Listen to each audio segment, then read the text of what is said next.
Cerita dibuka dengan memperlihatkan seorang wanita bernama Mi Jong. Mi Jong adalah seseorang yang introvert, pendiam dan sulit untuk mengungkapkan perasaannya. Ketika itu dia sedang makan bersama dengan teman-teman kantornya sepulang kerja. Terlihat Mi Jong hanya diam saja ketika semua temannya asik mengobrolkan sesuatu. Sampai salah satu temannya pun bertanya alasan kenapa Mi Jong tidak mengikuti klub yang ada di kantor. Karena itu merupakan suatu kewajiban dan semua orang kantor itu mengikuti salah satu klub. Mi Jong pun hanya bisa menjawab kalau dia tidak bisa mengikuti klub karena rumahnya terletak sangat jauh dari kantor sehingga dia harus pulang lebih awal. Setelah makan, mereka memutuskan bermain bowling. Di tengah-tengah keseruan temannya, Mi Jong terasa masih kesepian karena dia kesulitan bersosialisasi dan dia sulit untuk membangun jalinan pertemanan dengan teman-temannya. Mi Jong pun izin untuk pulang lebih dulu ke temannya karena rumahnya yang jauh. Setelah itu, Mi Jong pergi ke restoran untuk menemui kakaknya untuk pulang bersama. Kakak Mi Jong ini bernama Ki Jong. Berbeda dengan Mi Jong, Ki Jong sifatnya sangat ekstrovert, ekspresif dan liar. Dan lagi-lagi di situ Mi Jong hanya diam saja mendengarkan kakaknya yang lagi curhat bersama dengan temannya. Kakaknya curhat karena sekarang yang umurnya sudah tua. Dia tak kudu-kudu menikah karena tak menemukan pacar. Ki Jong pun juga cerita kalau dia baru saja ngedate dengan duda beranak satu dan ngedate dengan duda itu sangat tidak enak karena seorang duda pasti akan lebih mementingkan anaknya. Mendengar cerita itu teman-temannya berusaha untuk menghentikan Ki Jong bicara karena ternyata seorang laki-laki yang duduk di samping mereka itu adalah seorang duda bersama dengan anaknya. Ketika itu mereka pun yang sungkan langsung pamit pulang dan ternyata Mi Jong mengenali duda itu karena pria itu adalah teman satu kantor dari Mi Jong. Mi Jong pun langsung pamit ke pria itu. 세라디로 이혼했지만 제 인생에서 제일 잘한 게 결혼이에요. 어디 가서 이렇게 사랑스러운 아이라 안 내겠어요? Kemudian memperlihatkan kakak laki-laki Mi Jong bernama Chang Hee. Di hari itu Chang Hee juga mempunyai masalah di mana di malam itu dia diputuskan oleh pacarnya karena pacarnya berselingkuh dengan pria lain. 하루만 묻자. 그놈의 애인 있는 것 아냐 모르냐? 남친 있는 것 알아? 남친은 애인 아니냐? 와. 야, 요새 누가 별로 애인이란 말을 써야 프리게? 너 안 해? 너 경제수 없이 줬어. 아주 깜찍하게 줬어. Setelah itu memperlihatkan ketiga saudara itu yang pulang ke rumahnya yang jauh di desa. Mereka menggunakan taksi. Ketika di taksi mereka pun memikirkan masalah mereka sendiri-sendiri sembari melihat di jalanan kota. Keesokan harinya menceritakan ketiga saudara itu yang membantu kedua orang tuanya bekerja, di mana diceritakan orang tua mereka bekerja sebagai petani. Di sini pun dikenalkan salah seorang pria yang dipekerjakan ayah Mi Jong untuk menjadi petani di sana. Namanya adalah Pak Gu. Latar belakangnya tidak jelas. Dia tidak pernah bercerita siapa dia sebelumnya. Tiba-tiba dia datang ke desa itu dan meminta menjadi seorang petani kepada ayah Mi Jong. Mi Jong punya membutuhkan salah satu bawahan, akhirnya mempekerjakan dia. Selesai lala petani seharian. Setelah itu mereka pun makan. Saat makan, Chang Hee yang baru saja diselingkuhi dan dia merasa kalau dia diselingkuhi karena dia seperti orang miskin sebab dia tidak mempunyai mobil. Ketika itu dia pun meminta izin kepada ayahnya untuk membeli mobil. Tetapi ayahnya tak membolehkannya, bukan tanpa alasan karena ternyata sebelumnya Chang Hee juga pernah mencoba untuk mencicil mobil tetapi dia tidak sanggup untuk membayarnya. Karena tak mendapatkan izin, Chang Hee pun langsung meluapkan kekesalannya. Dia bilang alasan kenapa dia tidak menikah sampai tua sekarang karena dia terus jomblo sebab dia tidak mempunyai mobil seperti orang miskin sahaja. 어떻게 연애를 하고 어떻게 결혼을 합니까? 모든 역사는 차례에서 이루어지는데 제가 차가 없습니다. 이제 어서 키스를 해오랍니다.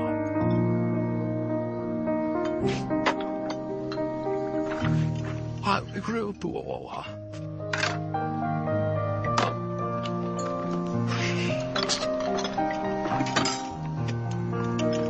Malam harinya memperlihatkan Chang Hee yang nongkrong dengan teman kampungnya Do-han. Di malam itu mereka pun cerita tentang masalahnya masing-masing. Chang Hee menceritakan kalau dia baru saja diselingkuhi oleh pacarnya. Tetapi Do-han juga cerita kalau hidupnya itu lebih parah karena dia sudah lama tak berpacaran sebab setiap wanita yang dia dekati selalu menghindar. Karena Do-han baru saja bangkrut. Selain itu tampangnya itu juga tidak memadai. Bahkan salah satu wanita yang pernah dia dekati itu bilang kalau Do-han adalah seperti seperti anjing terlantar. Setelah bercerita itu semua, mereka setidaknya menjadi lebih lega dan menertawakan tentang kehidupan mereka masing-masing karena mereka sama-sama menyetiskan. Mereka pun berpikiran seandainya mereka tidak dilahirkan di desa terpencil seperti sekarang, melainkan dilahirkan di ibu kota seperti Seoul, apakah hidup mereka akan menjadi lebih baik? Ketika itu Tang Hi Prasu menjawab pasti mereka akan lebih baik daripada hari ini. Haluan untuk Nezmue, kiran hinjai teraf.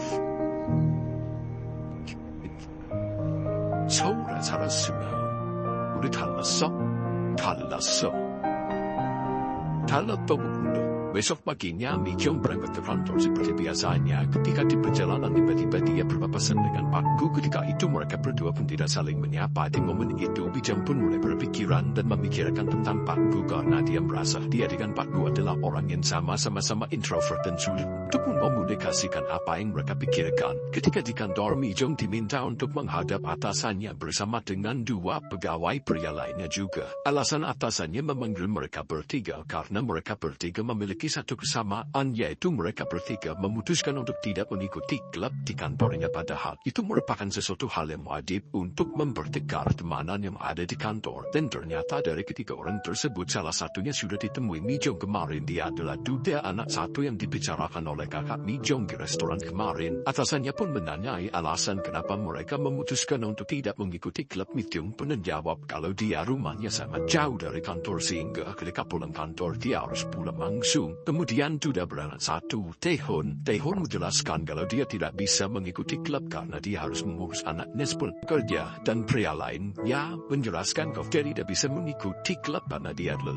orang yang introvert. Tapi di situ atasannya bilang kalau itu adalah kebijakan kantor sehingga ke depannya mereka bertiga mau tidak mau harus memilih salah satu klub. Selesai membicarakan itu, Mi Jong pun kembali lagi untuk mengerjakan pekerjaan kantornya. Tetapi ketika di sana tiba-tiba dia melihat kalau atasannya yang lain itu sedang mencoret-coret hasil kerjaannya. Atasannya pun bilang kalau Mi Jong ini kerjanya tidak benar dan dia harus memperbaiki kinerjanya. Sepulang dari kantor, Mi Jong pun pergi ke kafe untuk memperbaiki kinerjanya. Di situ Mi Jong sangat merasa sedih karena baru saja dimarahi, tetapi dia bingung untuk cerita kemana karena dia introvert dan tidak mempunyai teman. Di situ Mi Jong pun hanya bisa menangis sendirian. Keesokan harinya secara tidak sengaja Mi Jong mendengarkan rekan kerjanya yang membicarakan tentang dirinya. Ketika itu salah satu temannya bertanya kepada pegawai pria yang sedang jomblo kenapa dia tidak mencoba untuk mendekati Mi Jong. Pria itu pun bilang kalau Mi Jong memang adalah seseorang wanita yang cantik, tetapi kepribadiannya itu sangat lugu dan polos sehingga Mi Jong menjadi sangat tidak menarik. Karena perkataan itu membuat Mi Jong kepikiran. Ketika pulang kantor dia pun terus kepikiran alasan kenapa kepribadiannya itu tidaklah seru dan membosankan dan kenapa dia menjadi cewek yang pendiam seperti sekarang. Dia pun berpikiran andai saja dia lahir di ibu kota, apakah dia akan menjadi orang yang berbeda, tidak tertekan seperti sekarang. Dia ingin mengatakan sesuatu hal tetapi bingung, bahkan dia ingin berteman tetapi tidak mempunyai teman yang benar-benar mengerti dirinya. 这么想好几天跟你只写一路其他都是我那苦不开给这都좀 한번 받아라. I wish you my soul is awesome.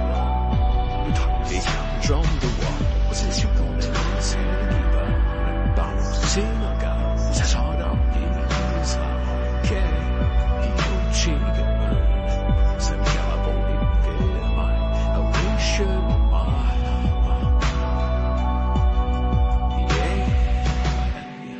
Something. Keesokan paginya Mi Jong mendapatkan pesan dari pegawai bank. Ketika itu pegawai banknya bilang kalau utang kredit dari Mi Jong itu sudah jatuh tempo sehingga Mi Jong harus segera membayarnya. Jika Mi Jong tidak bisa membayarnya, mereka akan mengirimkan surat ke rumahnya. Di sini pun diceritakan alasan kenapa Mi Jong sampai berutang. Sebenarnya itu bukan uang untuk dirinya, melainkan dulu Mi Jong pernah kenal dengan seorang pria di mana ia dekat dengannya. Tetapi Mi Jong yang polos, pria itu pun meminta kepada Mi Jong untuk meminjamkan menyertakan namanya di bank agar dia bisa berhutang atas nama Mijong, dan yang tidak sangka Mijong ternyata pria itu menipunya. Mijong terlalu polos sehingga sekarang ketika pria itu tidak membayar utang-utangnya, Mijong lah yang harus menanggung semuanya. Malam harinya Mijong pun berusaha untuk menghubungi pria itu, tetapi pria itu tak pernah membalasnya. Di malam itu ketiga bersaudara itu juga melakukan pesta bersama dengan teman-teman desanya, di mana di malam itu mereka menceritakan tentang masalahnya masing-masing. Mijong yang memang masih mempunyai masalah, tetapi dia orangnya introvert. Dia pun hanya mendengarkan apa yang dibicarakan oleh teman-temannya sembari memikirkan tentang perihal masalah hutang yang harus dihadapi. Keesokan paginya, Mijong pergi ke rumah Pak Gu. Tentu Pak Gu bertanya-tanya. Mijong pun menjawab kalau dia meminta tolong kepada Pak Gu agar surat hutang yang akan dikirimkan oleh pos itu dikirimkan ke rumah Pak Gu. Dan Mijong meminta tolong agar Pak Gu merahasiakannya karena Mijong tidak ingin keluarganya tahu kalau dia mempunyai hutang yang besar di bank. Pak Gu yang introvert, dia tanpa bertanya-tanya langsung mengiyakan permintaan tolong dari Mijong. Keesokan harinya sepulang kerja, Pak Gu pun memberikan surat tagihan itu kepada Mijong. Malam harinya, Ibu Mijong menyuruh Mijong untuk mengantarkan makanan ke rumah Pak Gu. Sesamanya di rumah Pak Gu, Mijong yang merasa telah menyusahkan Pak Gu, di situ dia pun berusaha untuk menjelaskan alasan kenapa sampai surat tagihan utang itu harus dititipkan di rumah Pak Gu. Lagi-lagi di sana Pak Gu hanya diam saja. Mijong pun merasa kalau mereka berdua memiliki sifat yang sama, dan entah mengapa ketika sedang berada dengan Pak Gu, Mijong merasa tenang. Dia merasa Pak Gu bisa memahaminya. Dua orang introvert di tengah-tengah dunia yang sangat ramai. Keesokan harinya, kantor mengadakan acara makan bersama, di mana setiap orang telah ditentukan kelompoknya untuk duduk bersama. Ternyata Mijong satu meja dengan kedua temannya yang memutuskan untuk tidak mengikuti klub, yaitu Taihun dan Zhangmin.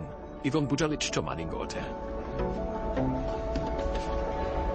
동호회 안 하는 사람들만 모아놓은 거잖아. 저 하는데?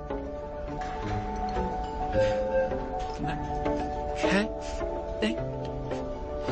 Selesai makan secara kebetulan, Mijong satu lift dengan Taihun. Di situ Mijong pun meminta maaf atas perlakuan kakaknya di tempoh hari jika hal itu menyinggung Taihun, tetapi Taihun bilang itu bukanlah masalah. Malam harinya menceritakan Mijong yang nongkrong bersama dengan saudara-saudaranya dan juga teman-teman desanya yang di hari itu ternyata mereka memutuskan untuk pergi ke kota. Di sini kita juga dikenalkan salah satu teman dari mereka semua. Dia adalah seseorang wanita bernama Yona. Yona ini memiliki sifat yang berbeda dengan Mijong. Dia orangnya mudah bergaul, supel, dan mudah untuk mengutarakan apa yang dia pikirkan. Dia pun tidak memperdulikan apa yang dikatakan orang terhadapnya. Karena itulah, Mijong dalam hati sebenarnya ingin menjadi seseorang seperti Yona. Dan dia pun berandai-andai seandainya dia dilahirkan kembali, dia ingin menjadi orang yang seperti Yona. Bukan tanpa alasan, karena diri Mijong yang sekarang itu selalu dipenuhi ketakutan akan pikiran orang-orang terhadapnya. Dia juga sulit untuk mengutarakan apa yang dia inginkan. Karena itulah, Mijong selalu merasa tidak bebas terhadap kehidupannya. Dia juga sering kesepian karena dia terlalu sering untuk memendam semua yang dia ingin katakan.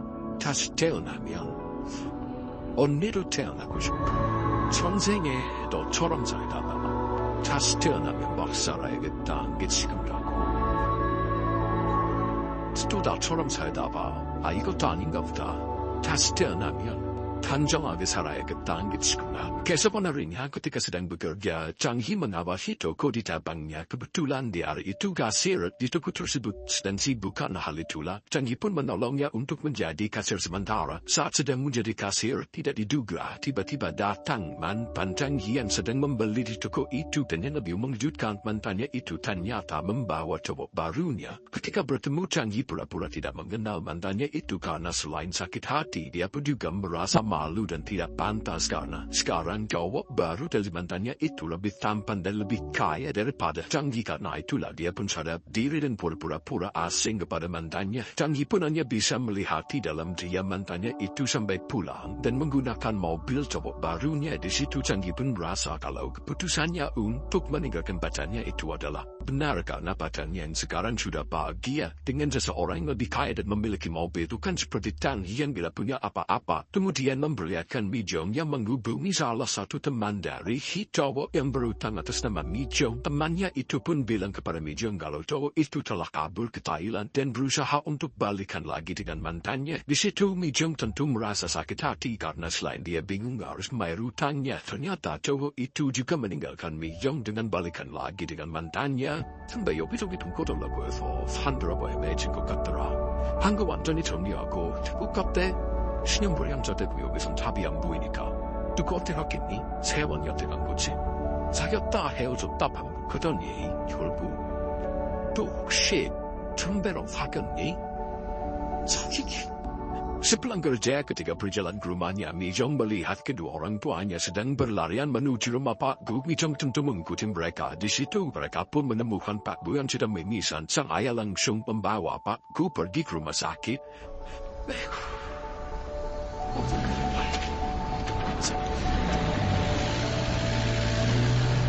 Kemudian memperlihatkan keluarga Mi Jong yang membicarakan tentang kejadian yang menimpa Pak Gu. Di situ ibu Mi Jong bilang kalau Pak Gu terluka parah mungkin saja karena kebiasaannya yang memabuk, dan ketika dia mabuk dia terjatuh. Di situ ibunya pun lanjut bercerita tentang kedatangan Pak Gu awal di desa itu. Ya, Pak Gu awalnya tidak ada yang tahu siapa Pak Gu ini, bahkan Pak Gu bukanlah nama dia yang sebenarnya, dan semua orang tidak ada yang tahu latar belakang dari Pak Gu. Pak Gu hanya datang ke desa itu dan minta pekerjaan, lalu ayah Mi Jong yang melihat Pak Gu orangnya rajin, akhirnya Mi Jong pun memperkerjakan Pak Gu. Mi Jong pun menjawab alasan kenapa mungkin Pak Gu tidak pernah menceritakan tentang latar belakangnya, karena mungkin saja dia memiliki kasus di masa lalunya dan dia pergi di desa itu untuk bersembunyi dari sesuatu. Tetapi ibu Mi Jong meragukan apa yang dikatakan Mi Jong itu karena sang ibu percaya kalau Pak Gu adalah seorang yang baik, terlihat dari tingkah lakunya dan juga sikapnya dari pekerjaannya. Di tengah-tengah pembicaraan itu, Tandi pun melihat ke jendela dan betapa terkejutnya dia yang melihat Pak Gu sudah ada di sana untuk mabuk seperti biasanya, padahal baru tadi siang dia terlihat seperti dipukulin orang. Ya memang itulah yang selalu dilakukan oleh Pak Gu setiap malam. Dia tidak pernah sekalipun berhenti untuk meminum alkohol dan mabuk. Terlihat Pak Gu ingin melupakan sesuatu di dalam hidupnya dengan terus mabuk setiap malam. Dia sebenarnya di kantor. Mi Jong melihat atasannya sangat kecewa dengan pekerjaan Mi Jong. Tentu hal itu membuat Mi Jong sedih. Tidak hanya itu, atasan lain yang terus-terusan menyuruh Mi Jong untuk gabung ke kuliah itu juga bilang ke Mi Jong kalau dia telah menemukan truk yang cocok untuk Mi Jong yang suka menyendiri di depan atasan itu. Mi Jong tak bisa menahan air matanya karena selain kesedihan dari atasannya yang tadi kecewa kepadanya, di situ Mi Jong juga sedih karena sebenarnya menyendiri bukanlah pilihan hidupnya. Dia sangat ingin mempunyai teman dan mengutarakan apa yang dia pikirkan dan bercerita tentang kelukesannya, tetapi dia tidak bisa keluar dari itu. Karena hal itulah dia pun hanya bisa menangis karena seberapapun dia berusaha untuk berubah, dia tetap akan menjadi seorang introvert yang aneh dan tidak bisa bergaul. Sepulang kerja, Mi Jong tidak bisa meratapi kehidupannya karena dia sudah muak dengan kehidupan yang dia jalani. Dia merasa sekeras apapun dia berusaha berubah, tidak ada orang yang benar-benar menyukainya dan bisa memahami apa yang dia rasakan. Sesampainya di desa, karena sudah muak dengan kehidupannya dan dia ingin mengatakan apa yang dia rasakan. Ketika itu dia pun melihat Pak Gu yang tentu sudah mabuk, langsung mengambil Pak Gu dan berkata, daripada Pak Gu melakukan hal yang sia-sia setiap hari mabuk, Mi Jong meminta agar Pak Gu memuji Mi Jong karena Mi Jong sudah lelah dengan hidupnya. Hatinya selalu terasa kosong. Dia ingin hatinya penuh. Semua lelaki yang ditemui oleh Mi Jong semuanya brengsek. Karena hal itulah dia meminta kepada Pak Gu agar Pak Gu memuji Mi Jong. Itulah yang dia inginkan dan tidak pernah didapatkan dari lelaki lain. 난 한 번도 채워진 적이 없어. 개새끼. 내가 만났던 놈들은 다 개새끼. 그러니까 날 주황에어 가득 채워지게. 조금 있으면 겨울이에요. 그렇게 앉아서 보고 있을 것도 없어요. 공장에 일도 없고. 딱 붙어 마시면서 쓰레기 같은 기분 감되는 거. 치우가 두고요. 사랑도 안 돼. 난 한 번은 채워주고 싶고. 그러니까 난 주황이요. Aku pun membalas dia tidak bisa menerima permintaan Mi Jong karena Mi Jong tak tahu siapa Pak Gu sebenarnya. Latar belakang yang telah dialami Pak Gu bahkan tak pasti dari Pak Gu sendiri. Aku pun bilang kalau dia sama brengseknya dengan lelaki-lelaki lain. Karena hal itulah Pak Gu menyuruh Mi Jong untuk pulang. Berbeda marah. Ay desahan ko inyo ko. Ang butala ko sa sarang ako na. Ano ko ta? Turare mong jara tulong to under a tismal ko.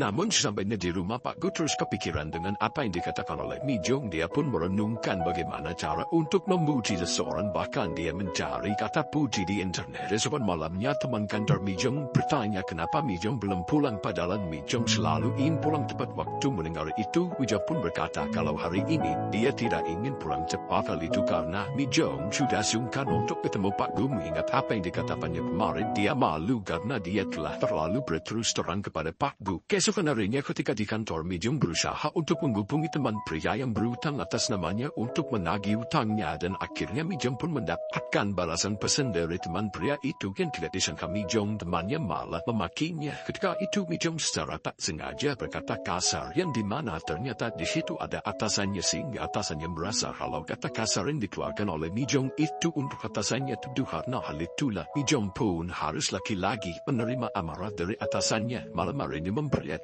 Gi Jong sepulang kerja ketika di kereta bertemu dengan mantan adiknya Tang Yi. Gi Jong di situ pun berbicara dengan mantan adiknya itu, dan di sini diketahui kalau ternyata mantannya itu dia pernah meninggalkan Tang Yi, melainkan Tang Yi lah yang memutuskan untuk meninggalkan mantan pacarnya ini. Sepulangnya di rumah, Gi Jong pun berbicara ke Tang Yi kalau barusan saja dia bertemu dengan mantan pacar Tang Yi. Gi Jong pun bertanya kenapa sebelumnya Tang Yi selalu galau karena ditinggal oleh mantan pacarnya. Dia selalu cerita kalau mantan pacarnya lah yang berusaha untuk meninggalkannya, padahal faktanya Tang Yi lah yang selalu berusaha untuk meninggalkan mantan pacarnya, padahal mantan pacarnya itu selalu ingin menghubungi dan balikan dengan Tang Yi. Tang Yi yang tidak bisa lagi menutupi kebohongannya, akhirnya dia terpaksa mengutarakan apa yang dia rasakan. Ya memang semuanya benar, dia mencari-cari cara untuk meninggalkan mantan pacarnya. Hal itu Tang Yi lakukan karena dia merasa insecure, dia merasa tidak pantas untuk terus-terusan berhubungan dengan mantan pacarnya yang sekarang, karena Tang Yi merasa bahwa mantan pacarnya itu berhak bahagia dengan lelaki yang lebih mapan dan lebih kaya daripada Tang Yi yang sekarang. Dia merasa dia belum bisa membahagiakan mantannya karena sekarang dia tidak punya apa-apa.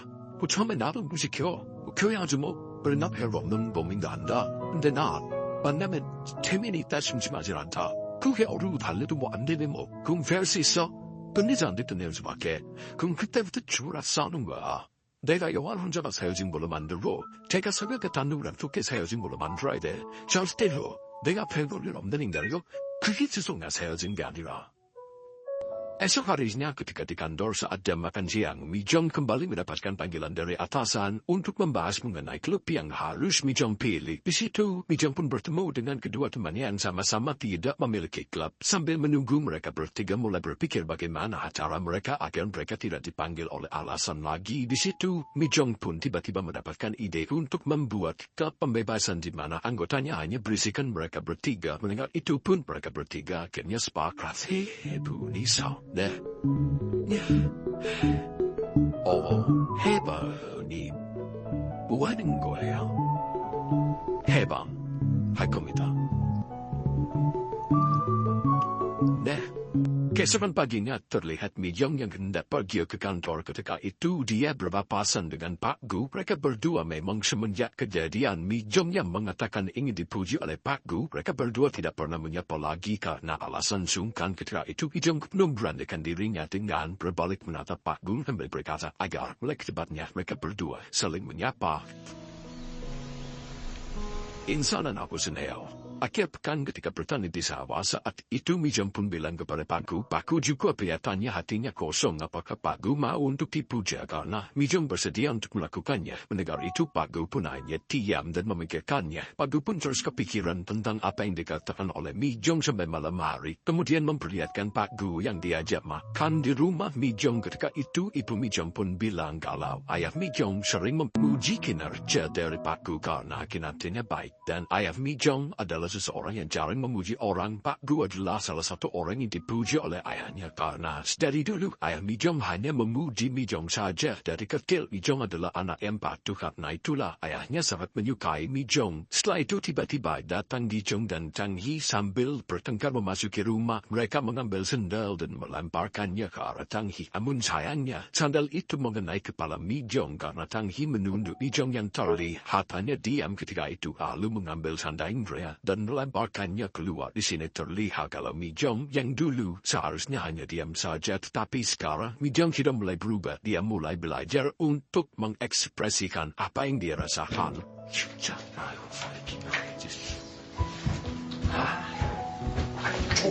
Malam harinya Tang Hee memutuskan untuk main ke rumah Pak Gu. Di situ Tang Hee bercerita mengenai Mi Jong. Dia bilang kalau Mi Jong orang ini jarang marah karena dia sulit untuk mengekspresikan apa yang dia rasakan. Tetapi ketika Mi Jong marah, Mi Jong akan menjadi sangat menakutkan. Karena hal itulah Pak Gu harus berhati-hati dengan Mi Jong. Kemudian memperlihatkan salah satu teman kantor Mi Jong yang memanggil semua teman-teman kantornya dan menunjukkan salah satu klub baru yang berjudul Klub Pembebasan. Di situ mereka semua pun tertawa. Mereka yang tahu kalau Mi Jong mengikutinya akhirnya memutuskan untuk bertanya ke Mi Jong apa sebenarnya klub itu. Mi Jong menjawab kalau sebenarnya dia juga bingung karena dirinya masih belum memiliki rencana tentang apa yang akan dilakukan oleh klubnya. Tetapi awalnya dia membentuk klub itu karena dia mempunyai niat untuk keluar dari sebuah kurungan yang tidak terlihat di dalam kehidupannya. Karena hal itulah siapapun seseorang yang mengikuti klub pembebasan ini mereka akan menuju ke kebebasan. Siang harinya ayah Mi Jong yang juga membuat lemari. Di hari itu dia memberikan lemarinya kepada pelanggannya, tetapi pelanggannya menolak. Ada hal pelanggannya sudah memesan hal itu. Pelanggannya bilang kalau harga yang diajukan oleh ayah Mi Jong ini terlalu mahal. 我是把人家不乱着到同步着呢，三十万这里我是把也啥是这里新客都给分给人家不那个哈，可能那对的，哈对的，我说Di situ ayah Mi Jong bisa pasrah dan pulang bersama Pak Gu. Sesampainya di rumah Pak Gu tiba-tiba pergi kembali lagi ke rumah pelanggan tersebut dan di sana Pak Gu meminta bayaran kepada sang pelanggan karena sang pelanggan sudah memesannya dan karena hal itulah dia harus membayarnya. Tidak diperlihatkan apa yang dilakukan Pak Gu, tetapi yang jelas pelanggan itu akhirnya menyerahkan uangnya kepada Pak Gu. Kemudian Pak Gu memberikan uangnya kepada Ibu Mi Jong. Saat makan malam, Ibu Mi Jong merasa penasaran bagaimana cara Pak Gu untuk menagih uang dari pelanggan itu. Tetapi sang suami di situ hanya diam saja mendengarkan karena suaminya juga tidak tahu apa yang telah dilakukan oleh Pak Gu. Esok hari memperlihatkan cuaca di hari itu yang sangat buruk. Hujan turun lebat dengan diiringi petir sehingga membuat karyawan-karyawan kantor di Mi Jong mulai ketakutan. Tetapi anehnya di hari itu Mi Jong Tae-hun dan Sam-min malah bersikap biasa saja. Dan anehnya Mi Jong menganggap kalau dia malah merasa nyaman dengan kondisi seperti itu. Setelah itu mereka pergi ke kafe untuk melakukan pertemuan pertama. Klub pembebasan mereka di sana tidak seperti orang biasanya ketika nongkrong melingkar dan berhadapan-hadapan. Mereka bertiga justru hanya duduk berdamping-dampingan tanpa saling berhadapan karena menurut mereka cara itulah yang membuat mereka rasa lebih nyaman. Mereka bertiga pun di situ akhirnya mengobrol mengenai semua hal, terutama tentang kebebasan, anggapan kebebasan dari masing-masing orang di sana. Tanggo so 해봐라면 퇴사하고 이혼하는 수밖에 전 그 중에 하나는 했는데 그것도 딱히 해방은 아니더라고요. 미안해. Lalu sesampainya di rumah malam harinya memperlihatkan Mi Jong yang masih menikmati dan melihati indahnya hujan. Di tengah-tengah momen itu tiba-tiba kilat menyambar listrik sehingga membuat listrik menderita. Mi Jong yang merasa khawatir dengan keadaan Pak Gu kemudian segera berlari menemui Pak Gu dan menyuruh untuk Pak Gu masuk ke dalam rumah karena berbahaya untuk tetap di luar. Tapi ketika itu Pak Gu hanya diam saja dan mengabaikan perkataan Mi Jong sehingga Mi Jong langsung menarik tangan Pak Gu dan membawanya masuk ke dalam rumah. Esok harinya akhir pekan seperti biasanya mereka bertani di ladang. Saat sedang istirahat tiba-tiba angin berhembus sangat kencang sehingga membuat topi yang digunakan oleh Mi Jong terbang jauh ke seberang jalan. Melihat hal itu Tang Hee kemudian menyuruh Mi Jong untuk mengambilnya sendiri. Namun tak disangka-sangka Pak Gu langsung berdiri dan menawarkan dirinya untuk mengambilkan topi Mi Jong. Pak Gu kemudian langsung berlari dengan sangat kencang dan melompati parit yang sangat jauh. Tentu saja atraksi itu membuat semua semua orang terpukau karena kalau orang biasa tentu Pak Gu tidak bisa melakukan itu karena jarak antar parisnya itu sangatlah jauh sehingga bahkan di situ Zhang Yi pun mengira kalau Pak Gu ini jangan-jangan dulunya adalah mantan atlet.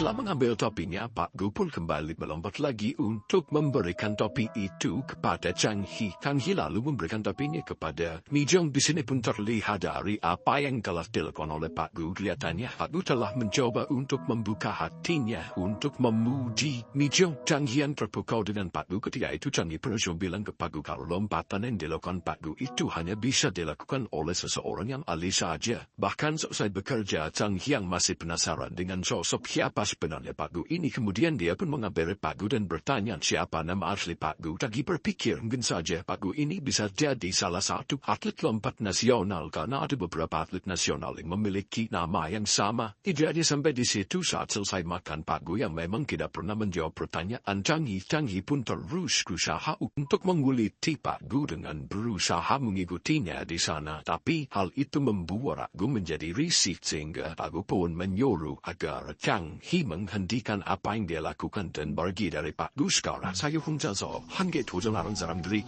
고독한 있잖아. 하원 진짜 육상이란 찰떡에 주종목은 넘니타요. 타네 시작. 네. Malam harinya ayah Mi Zhong mengeluh kalau obat nyamuk telah habis. Di situ Mi Zhong yang selalu menurut dengan kata orang tuanya dia pun berniat untuk membelikan obat nyamuk itu di supermarket. Tetapi ayahnya bilang kalau sudah malam lebih baik besok saja. Tapi karena Mi Zhong terus memaksa akhirnya dia pun pergi untuk membeli obat nyamuk di supermarket. Ketika dalam perjalanan Mi Zhong terus memikirkan sikap Pak Gu terhadap dirinya karena seringkali apa yang dilakukan Pak Gu itu membuat Mi Zhong bingung karena sering Pak Gu bersikap baik terhadap Mi Zhong dan tidak jarang juga Pak Gu tiba-tiba bersikap cuek dan dingin. Tentu saja itu membuat Mi Zhong bingung sebenarnya apa yang dirasakan oleh Pak Gu. Sampainya di supermarket untuk membalas rasa terima kasihnya tadi siang Mi Zhong pun juga membelikan alkohol untuk Pak Gu karena dia tahu setiap malam Pak Gu selalu membeli alkohol di supermarket itu untuk mabukan. Benar saja di perjalanan pulang Mi Zhong bertemu dengan Pak Gu yang hendak membeli alkohol. Di situ Mi Zhong pun langsung memberikan alkohol itu kepada Pak Gu yang tentunya membuat Pak Gu bertanya-tanya tentang sikap dari Mi Zhong. Di situ Pak Gu pun bertanya tentang apa yang dikatakan oleh Mi Zhong tempoh hari, yaitu ketika musim semi nanti tiba mereka berdua akan menjadi orang yang berbeda, bukannya kosong tetapi penuh. Di situ Mi Zhong pun langsung menjawab kalau mereka berdua bisa berubah jika saja mereka berdua sepakat untuk saling memuja satu sama lain karena berdasarkan pengalaman seseorang akan berubah setelah mereka melakukan apa yang sebelumnya tidak pernah mereka lakukan. Mi Zhong yang melihat Pak Gu hanya mabuk-mabukan setiap hari di situ, Mi Zhong pun yakin kalau mereka berdua saling memuji satu sama lain pasti perasaan mereka akan lebih penuh tidak kosong seperti saat ini. Mendengar itu Pak Gu langsung bilang kalau dia telah mulai untuk memuji Mi Zhong. Hal itu dia buktikan dengan apa yang dia lakukan siang tadi. Mendengar itu tentu membuat Mi Zhong bertanya-tanya kalau mungkin saja mereka berdua ke depannya bisa menjadi lebih dekat lagi. 다음 번 안 해봤던 걸 하고 나면 그전하고는 다른 사람이 됐던데 확실해? 한 번도 안 해봤을 거 아니오. 하기로 한 건가? 있잖아. 그다지 Keesok harinya memperlihatkan Pak Gu yang habis membeli minuman. Ketika itu dia tak sengaja berpapasan dengan Mi Zhong yang baru saja keluar dari stasiun. Saat itu Mi Zhong berusaha untuk mengambil Pak Gu, tapi Pak Gu terlihat kebingungan dan dia terlihat menjauhi Mi Zhong untuk menghindarinya. Padahal saat itu Mi Zhong berusaha untuk membuka obrolan dengan Pak Gu karena Mi Zhong ingin lebih dekat dengan Pak Gu. Tetapi pada akhirnya Mi Zhong harus menelan kekecewaan karena Pak Gu hanya melewatkan Mi Zhong saat itu. Ya, Pak Gu melakukan itu karena dia sengaja karena dirinya bingung harus berbuat apa. Terlebih lagi Pak Gu harus berhadapan langsung dengan keluarga Mi Zhong. Kita 뭐예요? 저녁 먹었어요? 쓸모없어. 이런 식구를 가는 데서 뭐 하시는데?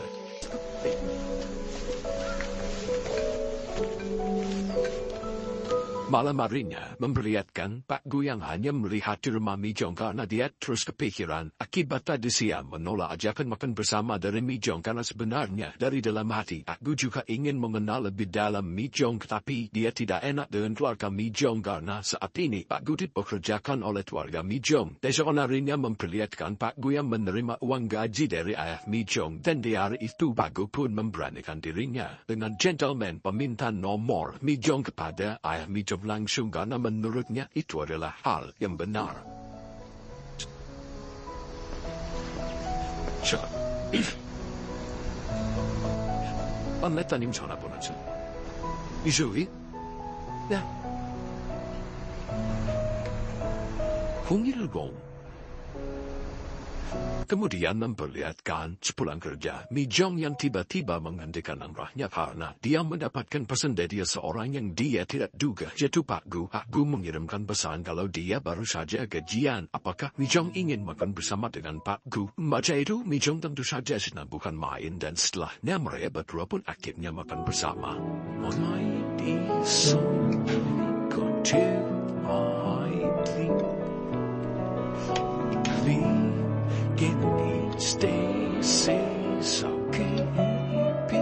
Saat pulang dari makan, Pak Gu pun bertanya kenapa Mi Jong tidak memiliki seseorang yang membuat hatinya penuh padahal Mi Jong memiliki keluarga yang bahagia dan masih lengkap. Mendengar itu, Mi Jong pun menjawab bahwa masih ada dari sisi ayah dan ibunya yang Mi Jong belum pahami termasuk juga kedua saudaranya. Di tengah-tengah obrolan mereka, tiba-tiba kakak Mi Jong turun dari bus pulang kerja. Kakaknya yang melihat Mi Jong berduaan saja dengan Pak Gu tentu membuat kakaknya bertanya-tanya apa hubungan Mi Jong dengan Pak Gu sekarang karena mereka berdua sekarang terlihat dekat. Lalu sepulang kerja, Tang Yi memutuskan untuk pergi ke rumah Pak Gu karena dia baru saja membelikan Pak Gu minuman beralkohol. Sesampainya di sana, ternyata rumah Pak Gu kosong. Tang Yi pun memutuskan untuk masuk ke rumah Pak Gu yang kebetulan tidak dikunci. Sesampainya di dalam, Tang Yi benar-benar terkaget ketika dia melihat banyak sekali botol-botol bekas minuman beralkohol di sana.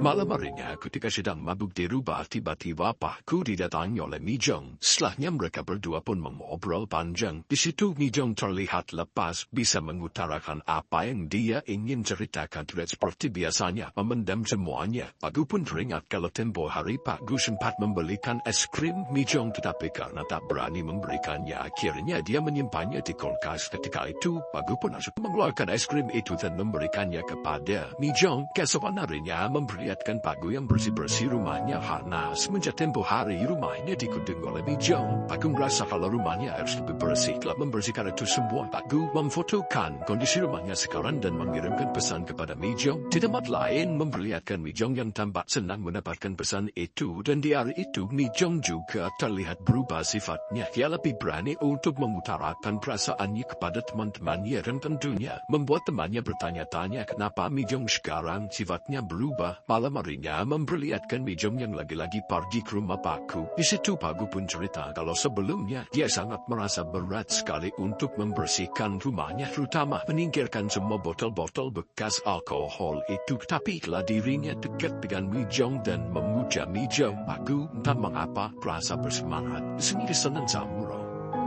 어디서 어떻게 상처받고 내려와서 술만 마시는 잠으로. 한글도 모르고 ABC도 모르는 인간에도 상관없어. 술 마시지 말란 말도 안 해. 그리고 앉아봐. 내가 다 참을 끝. Keesokan harinya memperlihatkan Tang Yi masih penasaran dengan aksi merompak Pak Gu di tempoh hari. Akhirnya di hari itu dia pun memutuskan memberanikan diri untuk mencoba apa yang dilakukan oleh Pak Gu. Tentu saja mendengar itu Pak Gu ragu terhadap Tang Yi. Dan benar saja ketika melakukan itu Tang Yi gagal karena dia malah jatuh ke parina kuno. Punageno. Bebo, dia wild person, yo. Hazaba lanik dana.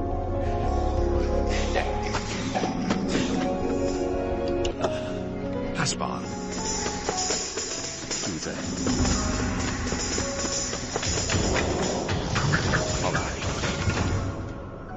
Kemudian memperlihatkan ponsel Pak Gu yang berisi banyak pesan tentang mentari di mana lokasi Pak Gu, dan kelihatannya memang Pak Gu ini adalah seseorang yang dicari-cari oleh banyak orang. Di sini pun juga diberitahu siapa nama sebenarnya Pak Gu. Namanya adalah Ku Jeong. Esok harinya memperlihatkan seluruh keluarga Mi Jong yang lagi-lagi bertani di ladang. Di hari itu terlihat Mi Jong dan Pak Gu semakin dekat, dan juga terlihat kakak Mi Jong yaitu Gi Jong yang ketika bekerja dia sambil memakai payung. Melihat itu ibu dari Mi Jong langsung memarahi Gi Jong karena Gi Jong terlihat bermalas-malasan. Tapi saat itu Gi Jong bilang kalian bermalas-malasan bukan dia, melainkan adiknya yaitu Mi Jong, di mana adiknya di situ bukan untuk bekerja melainkan malah berkencan dengan Pak Gu. Esok harinya menceritakan Mi Jong yang mengirimkan pesan kepada Pak Gu dan memberi Pak Gu kalau hari ini dia akan pulang terlambat karena di kantor ada perkumpulan klub. Di situ Mi Jong juga menceritakan tentang klub yang diikuti, kalau klub itu hanya berisi 3 orang, di mana 3 orang itu memiliki tujuan yang sama, yaitu rasakan kebebasan. Phil pun beralih ke kafe di mana Mi Jong berkumpul dengan teman-teman klubnya. Di situ masing-masing dari mereka menceritakan mereka ingin memperoleh kebebasan dalam hal apa. Cerita dimulai oleh Sang Min, dia pun mengungkapkan isi hatinya dari buku catatannya. Kemudian tiba-tiba Gi Jong menghubungi Mi Jong dan berkata kalau dia sudah menunggu adiknya itu di depan kafe. Tapi tanpa disadari tiba-tiba Taihun datang mengambilinya. Tentunya karena mereka berdua kena, Taihun pun mengajak Gi Jong untuk gabung di perkumpulan mereka. Acaranya pun lanjut. Sekarang Taihunnya mengungkapkan isi hatinya, dan ketika dia menceritakan apa yang dia inginkan, semua orang terdiam saat mendengarkan ceritanya. Taihun cerita kalau dia kecil, ayahnya meninggal dunia, dan tak lama setelah itu dan kemudian ibunya meninggal dunia. Semenjak kedua orang tuanya meninggal dalam waktu berdekatan, hal itu membuat di masa itu Taihun sangat-sangat hancur, dan itulah yang menjadi alasan kenapa Taihun tidak akan pernah meninggalkan anaknya walaupun dirinya telah bercerai, karena Taihun tahu bagaimana rasa sakitnya kehilangan orang tua. Selain itu, Taihun juga selalu berusaha untuk menjadi ayah yang baik untuk anaknya, dan karena itulah Taihun menuliskan di buku catatannya bahwa dia ingin terbebas dari perasaan lemah itu. 부모가 없다는 게 이런 거구나. 아버지 돌아가셨을 때 하란 적이 없어진 것 같더니 엄마까지 돌아가시니까 2 발이 없어진 것 같더라고요. 혹시 지금 내 딸도 하란 적이 없는 것 같을까봐. Di perjalanan pulang, Gi Jong yang tersentuh dengan cerita dari Taihun, dia pun meminta nomor Taihun kepada Mi Jong. Di situ Gi Jong yang sudah mendapatkan nomor Taihun, akhirnya Gi Jong pun harus menghubungi Taihun. Di situ Gi Jong menanyai tentang permasalahannya di masa lalu, tetapi Taihun menjawab kalau semua permasalahannya di masa lalu itu sudah selesai, jadi Gi Jong bisa tenang. Kemudian memperlihatkan Mi Jong yang terus berusaha untuk menghubungi teman laki-lakinya yang berhutang atas namanya, tetapi alih-alih membayar hutangnya saat itu teman laki-laki Mi Jong malah memarahi Mi Jong, dan di situ Mi Jong pun hanya bisa menangis meratapi karena dia telah bodohi oleh laki-laki itu. 내가 갚을 생각도 없어서 안 갚는 거라고 얘기 좀 하지 말라고. 어떻게 나한테 이래. 있다고. 내가 지금 당장 통한 분도 없는데 나보지 못하라고. 어떻게 나한테 이래. 내 성배가 잘못한 거 왜 우리 집에 말해. 안 되나.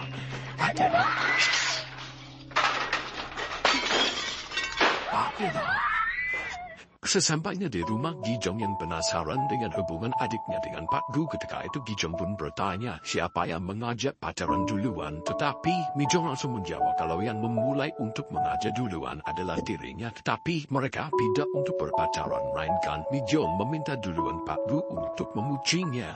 사귀자 보냈어. Trarabussu. Trarab. Di tempat lain memperlihatkan Pak Gu yang untuk pertama kalinya memberanikan dirinya untuk mengangkat telepon yang selalu berdering. Ketika teleponnya diangkat, di situ ada seseorang yang langsung bilang ke Pak Gu dan memarahi Pak Gu. Di sini pun diceritakan kalau sebenarnya Pak Gu adalah seseorang gangster dulunya yang mengelola bar, dan yang telepon itu merupakan rekannya yang membahas mengenai bisnis yang telah dilakukan oleh Pak Gu. Ya selama ini Pak Gu memutuskan untuk menjauhi semua bisnis itu dan menghilang pergi ke desa tanpa dengan berpura-pura menjadi orang miskin. 얼마전에 삼식이가 승낙축과 드라심을 잡았는데 시청 뒤에 그 들어간다. 연락 되냐고. 어디 처박혔냐? 서울에 끼리냐? 너 누구냐? 응. Yogi gitu budi ka feksa dan jakie. Shinazam tumboke nango katorap. Yogi sebuga hastemam palwa jumerom. Teksa jang seki kulumanda. Tesho kanarinya menceritakan Mi Jong yang berusaha untuk melunasi hutang temannya dengan menggunakan uang yang akan dia gunakan sebagai biaya untuk deposit rumah. Dia sengaja menggunakan itu untuk membayar hutangnya karena Mi Jong tak ingin keluarganya tahu tentang masalah dirinya sendiri.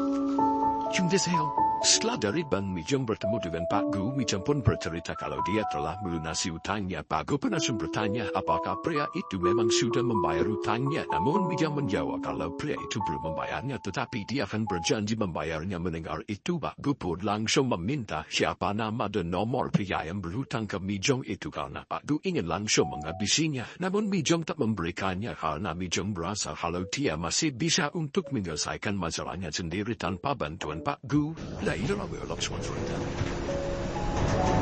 Some miles this. Kasi kikita mo na. Kailan, asalan ako.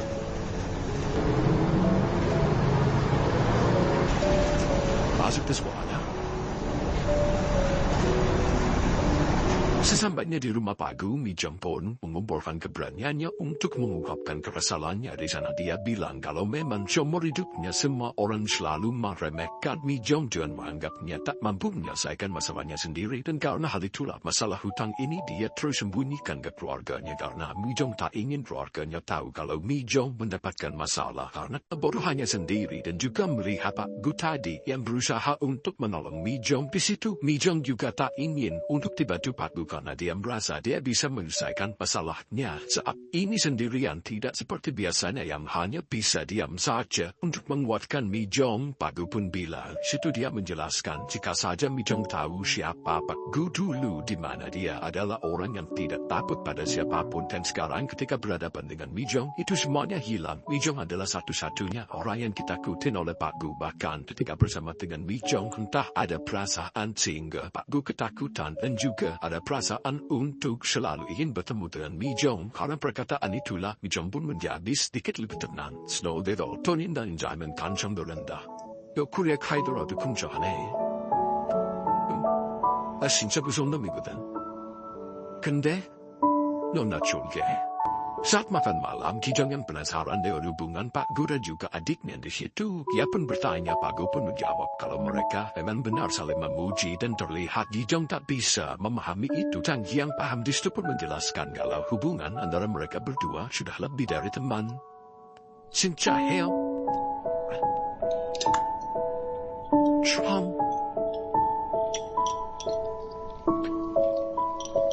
Ride고 vidasi 끝내주게 원하신 이런 말이 뭐 화이트로 ride고 vidasi 뭐 이런 게 trying 이런 거 불쌍히 여기세요. 5개월에 남나 사랑하겠다고 했는데 우익 아직.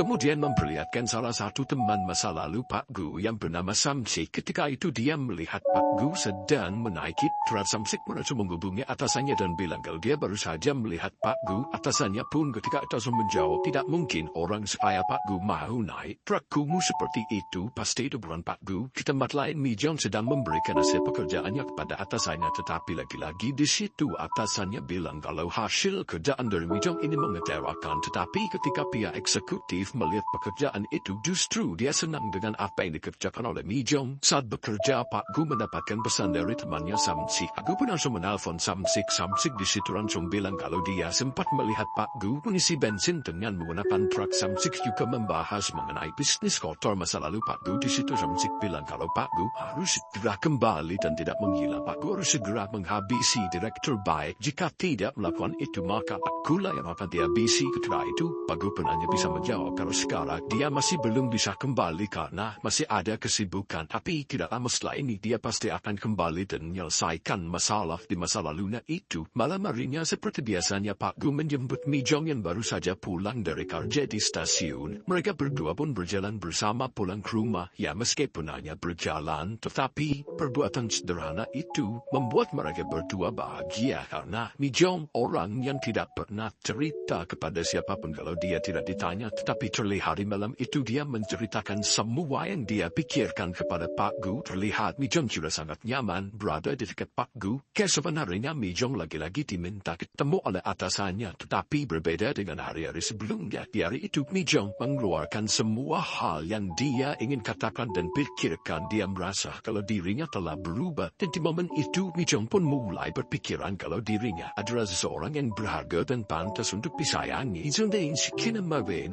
Saranetong Wateo. Krumyanzo. Isimboris Wetoren Egerikyan Hale. 갑자기 한 번도 겪어보지 못한 감정이 올라와요. 내가 사랑스러워요. Di tempat lain, ayah Mi Jong bersama dengan Pak Gu sedang membawa barang-barang, tetapi ketika sedang di perjalanan tiba-tiba barang-barang yang ada di truk itu terjatuh. Pak Gu pernah berusaha untuk mengembalikan barang itu, tetapi ketika dia turun tiba-tiba Sam Shik yang kebetulan bersama dengan Direktur Beck ketika itu mereka berdua melihat Pak Gu dan langsung berhenti di sana. Pak Beck yang memang sudah lama mencari Pak Gu ketika itu dia pun langsung meminta Pak Gu pergi ke suatu tempat untuk mengobrol. Mereka berdua pun mengobrol. Pak Beck bilang kepada Pak Gu kalau dia sudah tahu kalau selama ini Pak Gu telah bersandiwara berpura-pura menjadi orang miskin dan pergi bersembunyi di desa. Di situ pun diceritakan kalau ternyata dulu Pak Gu pernah berpacaran dengan adiknya Pak Beck, tetapi pacar Pak Gu dulu itu telah meninggal dunia dan tentunya itu menjadi salah satu hal yang memukul Pak Gu. Yonanya dumpol gistanya temeh. Lekiudung kisiki juga serta terserap juga temeh. 사람 중에서 그때 뒤에서 내 눈물이 안 나디? 생각이 무엇을 채우느냐? 해가 얼마나 사랑실리 가는지 모르지. 동생이니까 모르지. Setelah pertemuan itu Pak Gu pun pulang ketika di rumah ayah dari Mi Jong khawatir dengan Pak Gu karena dia tadi bertemu dengan seseorang yang sangat mencurigakan dan terlihat berbahaya. Untung saja ketika melihat Pak Gu sudah balik rumah di situ perasaan dari ayah Mi Jong sudah lebih lega. Sesampainya di rumah Mi Jong pun langsung menyiapkan cemilan untuk Pak Gu dan setelah itu Mi Jong menyuruh Pak Gu untuk beristirahat karena Pak Gu terlihat sangat kelelahan. Ketika di rumah ibu Mi Jong yang penasaran dia pun bertanya kenapa setiap pulang kerja Mi Jong selalu menyempatkan dirinya untuk memujuki rumah Pak Gu. Di situ dengan polosnya Mi Jong pun langsung menjawab kalau sekarang dia telah pacaran dengan Pak Gu. Tentu jawaban itu membuat ibunya terkejut dan juga Mi Jong terkejut. 사귀는데 아이고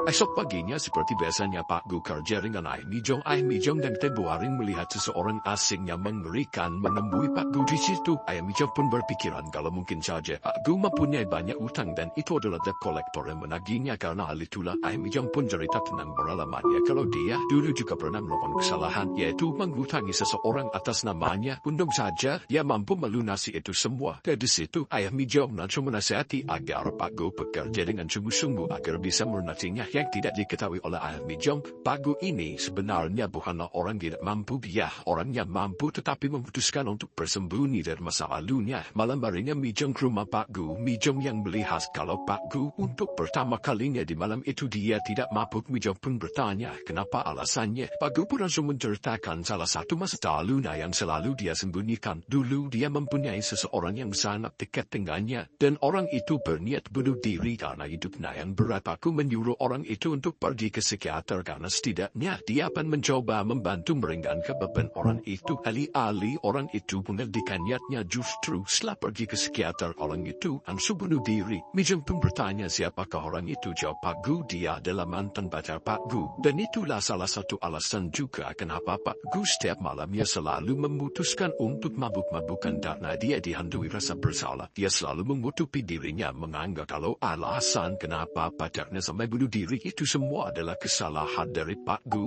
Om lamu chigoanen nasa를 보는 게 om lamu chigoza. 그만하라면 그만하고. 좋아나. 취소해도 돼.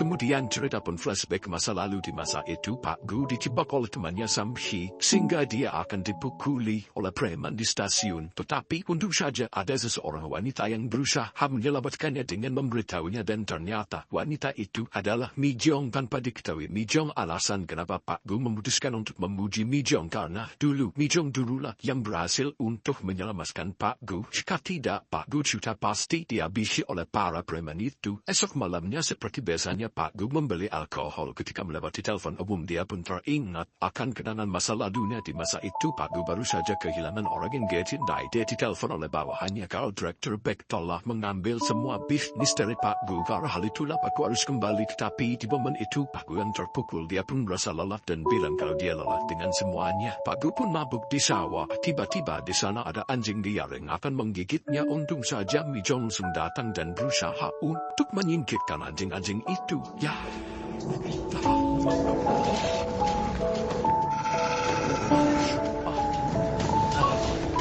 Ya. Ya. Ya. Ya. Kesana dah kira.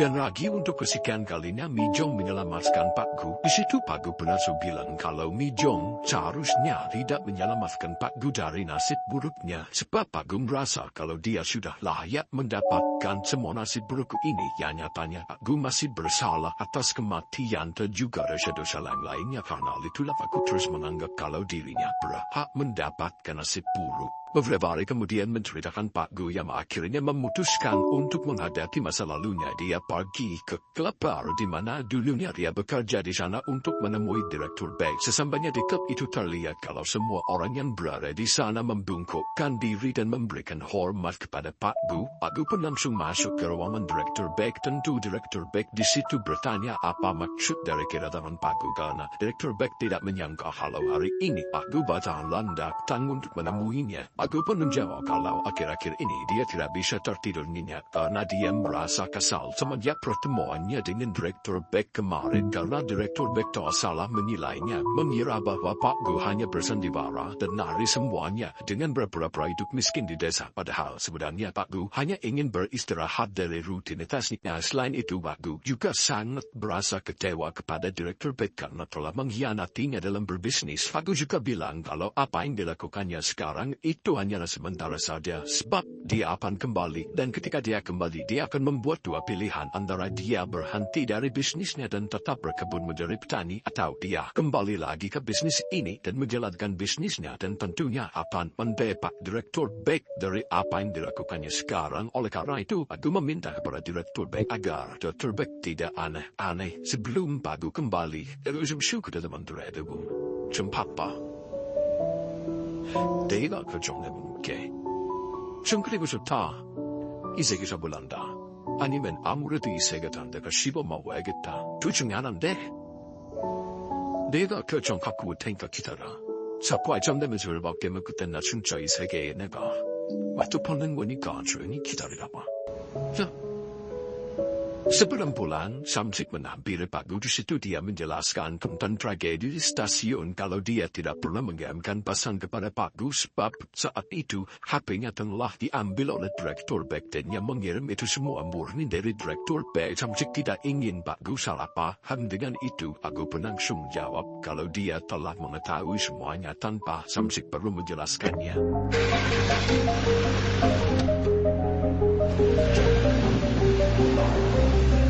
Besok malamnya Tang Yi menemukan sebuah kunci mobil yang sangat mahal di toilet dan ternyata itu adalah miliknya Pak Gu. Tang Yi memang sangat terobsesi memiliki mobil. Dia pun langsung bertanya kepada Pak Gu apakah Pak Gu memang benar-benar memiliki mobil ini. Pak Gu pun tanpa basa-basi langsung membawa pergi Tang Yi ke apartemennya yang berada di Seoul. Sesampainya di sana Pak Gu langsung menunjukkan mobil miliknya. Tentu saja melihat itu Tang Yi dibuat terkagum-kagum karena Tang Yi tak pernah menyangka kalau pria seperti Pak Gu mempunyai mobil seperti ini. Tang Yi pun langsung setelah itu diberikan kuncinya oleh Pak Gu dan Tang Yi mengendarai mobil itu dengan sangat senang.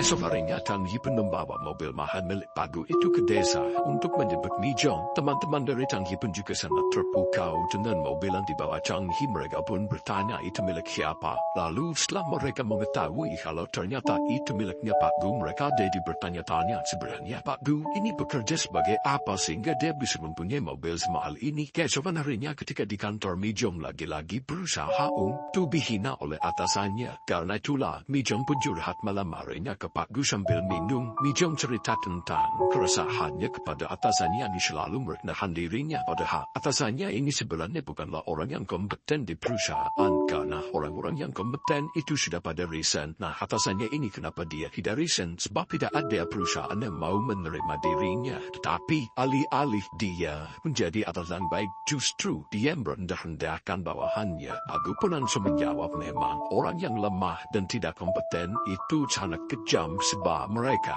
seringkali merendahkan bawahannya untuk menutupi keinsecurannya sendiri. Setelah itu mereka jalan-jalan di luar karena cuacanya dingin. Pagu dengan inisiatifnya langsung memeluk Mijong untuk mendinginkannya. Di momen itu mereka pun berciuman. Malam harinya Pagu terbangun sebab dia melihat ada dua orang yang mengendap-endap menyelinap untuk memasangkan sesuatu di bawah mobil pick-up milik ayah Mijong.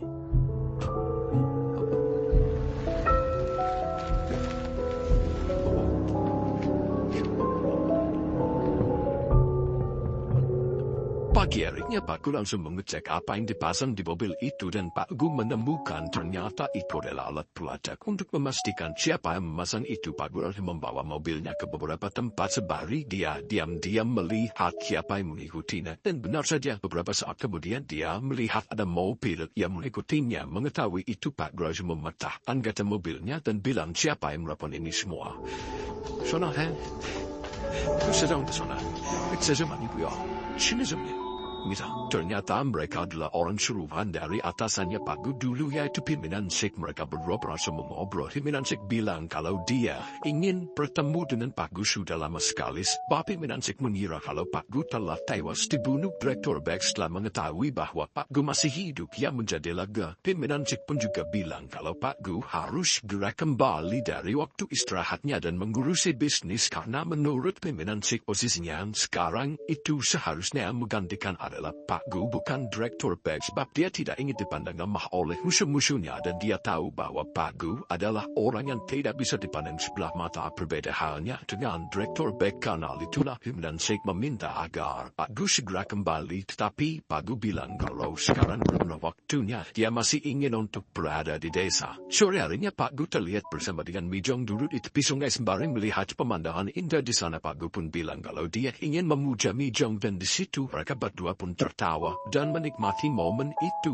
Kemudian terlihat salah satu teman Pagu dulu bernama Hyojin. Dia sedang berada di desa dan menghampiri rumah Mijong. Kebetulan di sana ada ibu Mijong. Ibu Mijong yang melihat ada orang asing, dia pun bertanya siapa Hyojin. Hyojin langsung menjawab kalau dia adalah temannya Pagu. Mendengar itu ibu Mijong pun langsung mengajak Hyojin untuk masuk ke rumahnya. Usahana merah namanya 근데 이제 다 결혼을 안 했나 봐요. 조롱산 신부인데. 징글징글하게들 않나 봐요. 이제들 들어오네.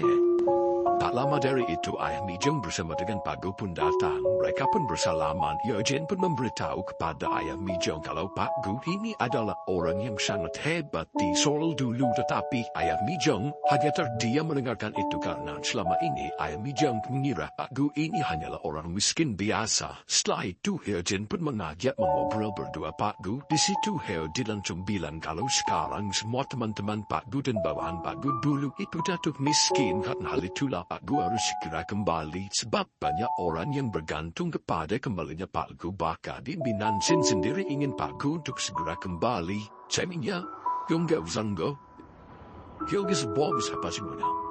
너만 바라보고 있는 놈들 생각하라고 새끼야. 애새끼들 출줄을 그짓거린 거 알면서 진짜 아빠밥 나다. 여기는 추놈에서 화니까 보다보고 삐끼야란 봐. 우리가 너한테 세트를 기업하게 되는 인간들이지. 언제 한 번이라도 자생같이 있어본 놈들이냐? 너 마. 여기 여자 있지? 있어 이 새끼. 참. 와. Keesokan harinya, Ethan yang penasaran mobil milik siapa yang setiap hari selalu dibawa Tangyi. Dia pun bertanya. Awalnya Tangyi menjawab itu adalah milik temannya, tetapi Ehna tidak percaya dan terus menekan Tangyi sehingga Tangyi harus jujur. Dia pun bilang kalau itu adalah milik Pak Gu. Mendengar itu, ayah Tangyi hanya bisa terdiam. Dia tidak habis pikir kalau Pak Gu ternyata benar-benar orang kaya. 말그차 군심하 아유 한 집에서 한솥밥 먹는 사람의 트라고 좀 보면 안 돼요? 내 평생 저런 사 몰아보리만 뭐 안 돼. 원님 너게 따발 좀 보면 안 돼요? 어떻게 제가 죽으면도 즐거운 꼴을 못 보세요. 나만 저를 해 몰라 남의 철을 그것도 몇 억제를 구시와 그만해 구시와요. 나 어여 앉아요. 뭐?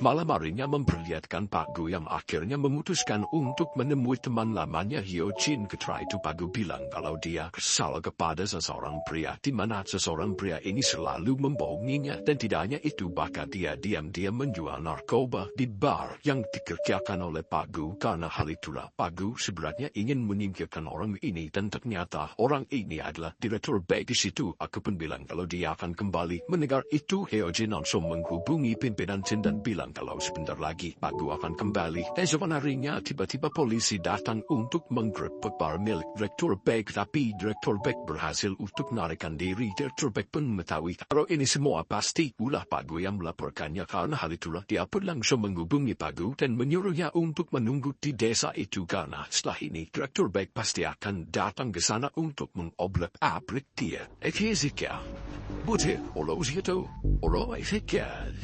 Ladies, hoborkan sig bra inukra. Jum dandan mulai segiri. Mo matang kerul ko ati. Citung smachui. No yang hoisa takida use keseka. Najum samprota dunanika.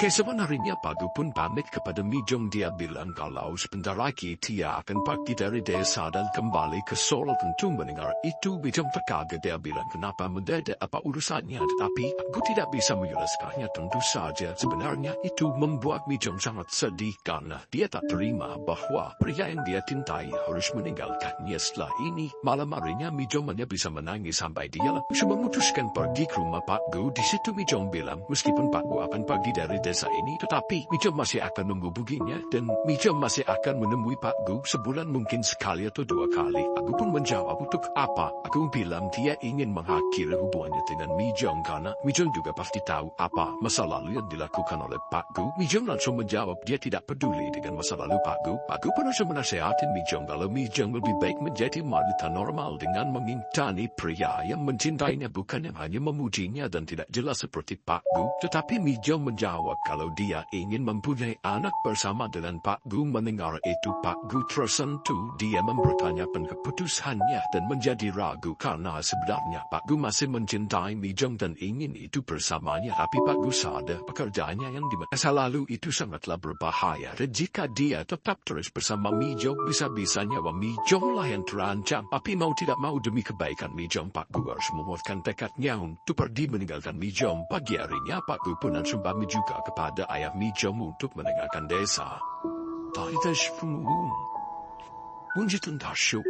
Selesai itu Pak Gu pun kembali ke Seoul untuk mengurusi bisnis lamanya. Beberapa hari berlalu, terlihat direktur bank di hari itu yang tengah berlari dari kejaran polisi. Namun di hari itu di tengah pelariannya, direktur bank tiba-tiba melompati pembatas jalan dan dia tertusuk di sana. Dan tragisnya direktur bank di hari itu meninggal dunia. 됐습니다. sekarang yang sesuai mugarin데요. Khusus Murza, waktu yang lain memperlihatkan Mi Jong yang masih merasa sedih karena ditinggal Pak Gu. Dia pun berusaha untuk menghubungi nomor Pak Gu, tetapi nomor Pak Gu itu sudah tidak dapat dihubungi lagi. Hari selanjutnya Pak Gu bersama dengan teman-teman barnya dan juga anak buahnya mendatangi rumah duka untuk menghadiri upacara kematian direktur bank. Di hari itu Pak Gu yang minum alkohol dan mabuk. Entah mengapa dia malah tertawa karena dia tidak menyangka kalau salah satu musuhnya bisa mati begitu saja. Nah, bagus punya. Emma. 정말이지만 애들이 많다. 왜? 또 줬어. 아, 좋지. 좋지?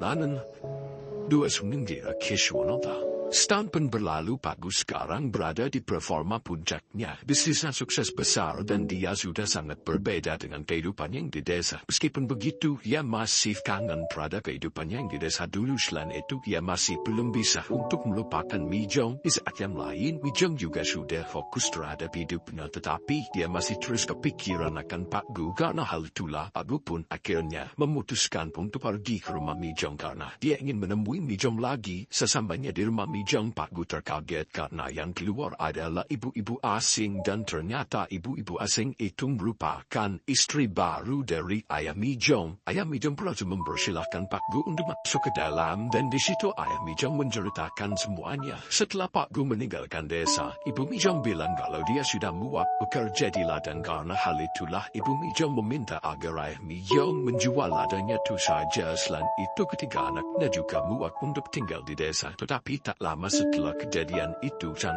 He menemukan ibunya yang tertidur lama sekali dan ternyata meninggal dunia. Tentu saja karena kejadian itu semua keluarga Mijong terpukul dan semenjak saat itu ketiga anaknya menderita sekali dan mereka memutuskan untuk tidak tinggal di desa lagi dan pindah ke Song. Karena hal itulah setelah kepergian anaknya, sekarang ayah Mijong menikah lagi dengan istri barunya yang sekarang. Setelah mendengar itu, Pak Gu pun hanya bisa melamun. Duduk di gubuk tempat biasanya dia mabuk dulu. Dia merenungi karena dia merasa bersalah. Seharusnya ketika Mijong berada di fase terendahnya ketika ibunya meninggal, Pak Gu harusnya ada di sana. Sebab Mijong selalu berusaha menghubungi Pak Gu, tapi Pak Gu tak pernah membalasnya.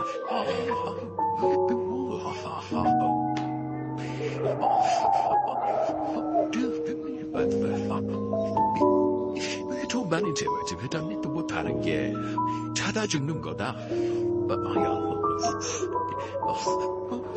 Dan kuda dia turun sana.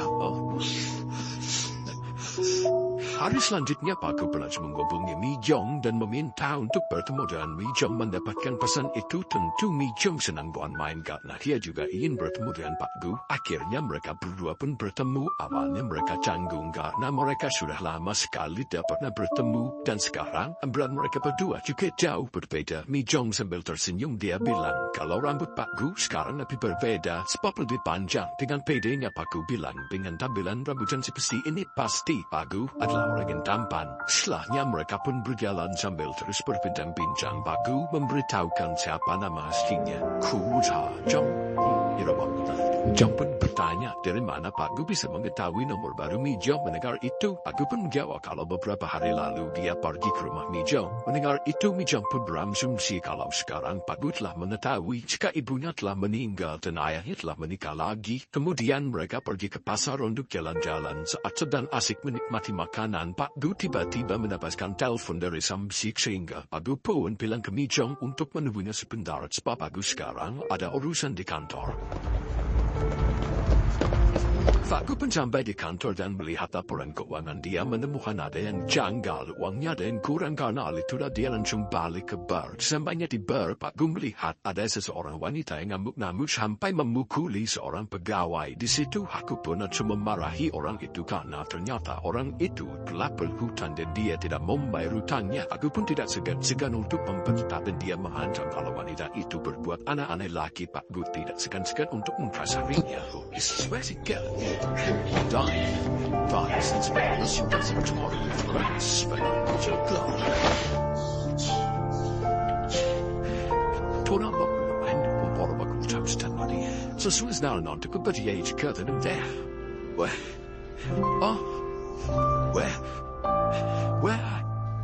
Setelah selesai mengurus wanita itu, Pak Gu pergi ke temannya untuk mencari uang yang hilang dan benar saja ternyata uang yang hilang itu disembunyikan oleh temannya untuk membayar utang judi. Tentu saja di situ Pak Gu pun harus memarahi temannya itu. Selesai mengurusi urusannya, Pak Gu menepati janjinya dengan kembali ke Mijong. Mijong yang melihat bahwa Pak Gu sekarang terluka, Mijong pun berkata kalau Pak Gu sangat berbeda dari sejam yang lalu. Di sini pun Mijong tersadar betapa bahayanya pekerjaan yang dilakukan oleh oleh Pak Gu. Selesai makan mereka pun berjalan-jalan menikmati indahnya malam. Mijong cerita kalau teman laki-lakinya yang dulu itu masih belum membayar hutangnya. Malahan dia merayakan acara pernikahannya dengan sangat mewah. Dan ketika Mijong meminta membayar hutangnya, laki-laki itu malah memomelinya. Setelah itu mereka berdua pun menghabiskan malam bersama di apartemen. Kemudian memperlihatkan Pak Gu yang menghadap pimpinan Sik. Pimpinan Sik pun cerita di situ awalnya kenapa dia sampai memilih Pak Gu untuk dijadikan manajer, karena Pak Gu adalah memang seseorang pria yang brengsek tetapi berbeda dari pria-pria brengsek yang lainnya. Pak Gu tidak bermain wanita dan tidak bermain judi, dia hanya minum alkohol setiap harinya sendirian saja. Tetapi menurut pimpinan Sik sekarang kecanduan alkohol yang dialami Pak Gu itu sudah membahayakan dirinya. Karena hal itulah pimpinan Sik meminta agar Pak Gu segera menemui psikiater untuk menyembuhkan kecanduannya itu. Sang dami 재미있기도 지겨운 거라고는 10분도 못해요. 무슨 얘기였는데 하루에 5분만 즐겁지 않아 힘들어. 하루에 5분만 채워보라는데 오늘은 아직 일출을 못했는데. Malam harinya Mijong dan Pak Gu berada di apartemen Pak Gu. Saat itu Pak Gu sedang mabuk, dia pun mencurahkan semua perasaannya. Pak Gu bilang kalau Mijong sekarang sudah tahu betapa brengsek dan buruknya lelaki seperti Pak Gu ini. Tetapi meskipun suatu saat nanti dia menjadi seseorang yang sangat brengsek, Mijong harus tahu kalau Pak Gu sangat menyukai Mijong. Kemudian memperlihatkan Mijong yang berkumpul bersama dengan teman-teman klub pembebasannya. Di hari itu pun menceritakan kalau semua anggota dari klub pembebasan itu sudah menemukan kebebasannya masing-masing. Mijong sekarang juga lebih bebas untuk mengutarakan apa yang dia inginkan dan lebih mudah bersosialisasi dengan teman-temannya juga. Di saat yang lain menceritakan Pak Gu yang mengurusi temannya Heon yang mengambil dan menggelapkan semua uang barnya yang digunakan untuk berjudi. Di situ aku pernah menghajar Heon dan meminta agar mengembalikan semua uangnya. Syukur handal saya menyelesaikan lain dan pompusiran uang 그것은 내일부터 우리 매출 하루라고 8,000매출 벌어지는 데는 들어가는 거다. 알았죠? 하루라고 벌어지는 데는 바로 하루가는 말. Beberapa hari kemudian Mijong tiba-tiba didatangi oleh laki-laki yang berhutang atas namanya. Ternyata pria itu akan membayar hutangnya. Tentu hal itu membuat Mijong senang karena satu persatu bebannya mulai berkurang. Malam harinya Mijong bertemu dengan Pak Gu. Mijong pun cerita kalau hutangnya sudah dibayar. Pak Gu pun juga cerita kenapa alasan dia terus mabuk-mabukan karena selama ini dia terus mengutuki dirinya sendiri dan bersalah atas hal-hal yang tidak seharusnya dia lakukan. Karena hal itu dia berusaha untuk melupakannya dengan mabuk-mabukan. Tetapi setelah bertemu dengan Mijong, Pak Gu bisa menyadari apa arti itu kebahagiaan tanpa meminum alkohol lagi. Dia di momen itu mereka berdua sama-sama mendapatkan arti bagaimana rasanya dicintai oleh seseorang secara penuh. 아침마다 찾아오는 사람한테 그렇게 웃어. 그렇게 한데 나에게 미소하고